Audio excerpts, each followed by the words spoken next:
We will be answering the question whether or not teachers should be using Twitter. It is the internet's hottest sensation with users all around the world, including athletes, politicians, and of course your favorite, Kim Kardashian. It has nearly revolutionized the way we pass on information and allows us to make connections with people anywhere. We as pre-service teachers are always talking about how we can impact a classroom. How can we facilitate or inspire learning? Can't Twitter be the tool that allows us to do so? As a teacher, you are able to build a whole network of support using Twitter by asking questions to other teachers and receiving useful links to help with your lesson plan.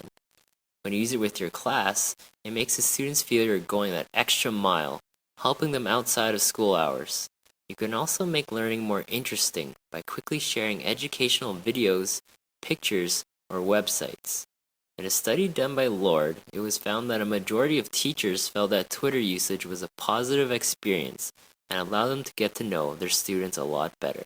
Some students find that staying on task and coming up with a response on the spot can be very difficult, so this provides them a chance to sit down, reflect on what they've heard, and come out with a well-worded response. Furthermore, some students are shy when participating in class discussions, and they would prefer to give their input in a way in which they aren't put on the spot. And finally, the learning environment becomes flexible. Learning can take place in anybody's schedule, no matter how busy. You can do it at any time and in any place that you feel comfortable doing it in. Twitter allows for the school to reach out to parents, keep them updated, and help them become more involved in their students' lives. Findings from Couch states that parental involvement in a student's academic life will not only reduce disruptive behaviors, but also improve academic performance. Next, we're going to talk about some of the drawbacks of using Twitter. But first, let me take a selfie.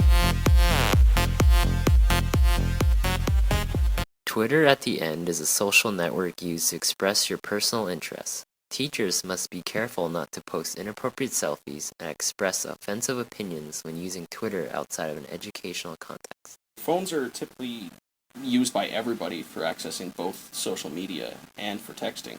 So if they're available in the classrooms, it becomes very difficult for them to not talk with other people and become distracted by other uses that they would use it for at home. This is where it becomes problematic because we don't have the technology at this time to limit access to things that we're not specifically using, and we don't have the ability to police it as well. Twitter was never designed to actually be for educational purposes, so in that sense it doesn't have the infrastructure that might be necessary for really managing a classroom to really have that structure that you want when you're using it for educational purposes. Something like a learning management system like Moodle, which we have displayed below, or Haiku, allows you to put up assignments, exams, and all sorts of other information in the form of posts and otherwise, which are specifically designed for an educational app. These platforms also offer the ability to network only the people in your classroom, which is private, and that's important in an educational environment. Administrative perspectives. According to George Couros, Divisional Principal of Parkland School Division, schools should be leading change and innovation in our communities and not playing catch-up. He sees delays as rooted in fear, whether of the unknown technology or of potential negative perception. Twitter allows teachers to connect with students and parents separate from school and forms a cornerstone in a well-developed community. As we go forward as teachers and administrators, we need to find ways to mitigate the negatives of this exciting technology because we cannot afford to ignore its potential.